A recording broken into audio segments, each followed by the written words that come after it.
Sean Murphy through to the final of the BetVictor Welsh Open with a 6-3 victory over Pang Jung-Shu. First of all, just talk us through your performance, Sean. Well, I mean, it wasn't a great performance. Neither of us played great. Don't think either semi-final was particularly good. I think just the importance of the occasion got to us a little bit. I didn't mean to, but I accidentally kind of let him dictate things tonight. I let him dictate the pace of play, the style of play. Bar my own performance, if it hadn't have been for the words of encouragement from my PA, Robert Murphy, who travels with me, and what he said to me at the interval, I wouldn't have won the game. So I owe that to him. Fair credit. A word for Pang.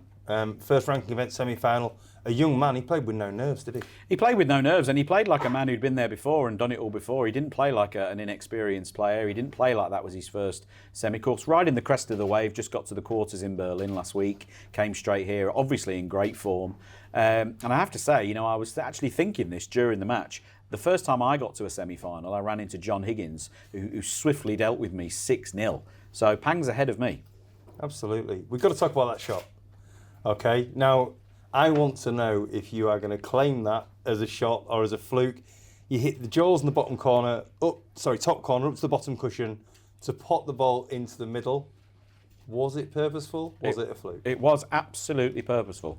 I had an idea the cue ball could rattle. It could only shoot the cue ball up that way, and I knew if it went up to the top cushion, it would have that spin on it, and it might check up and come back for the red. It looked outrageous, but I did play it, and I got it.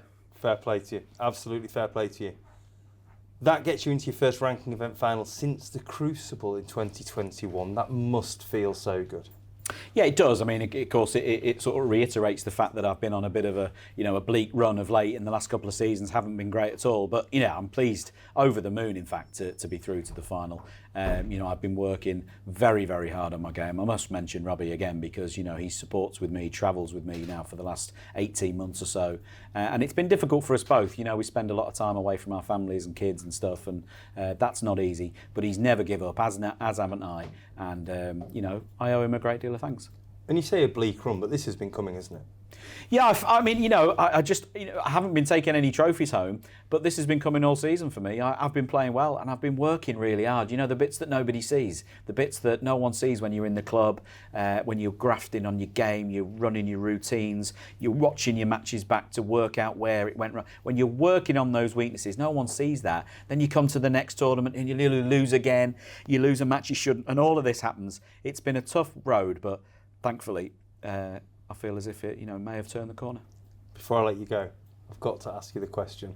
On the 147 podcast, you have stated many times, if you reach a ranking event final this season, you will moonwalk to the table. Will we be seeing the Michael Jackson impersonation tomorrow afternoon? Well, of course, the dress code's different at this event, isn't it? I haven't got the twinkly suit available to me to wear tomorrow. Although I could wear the twinkly trousers, couldn't I? That's not a bad idea. But yes, I am many things. And one of those things is that I'm a man of my word, Phil.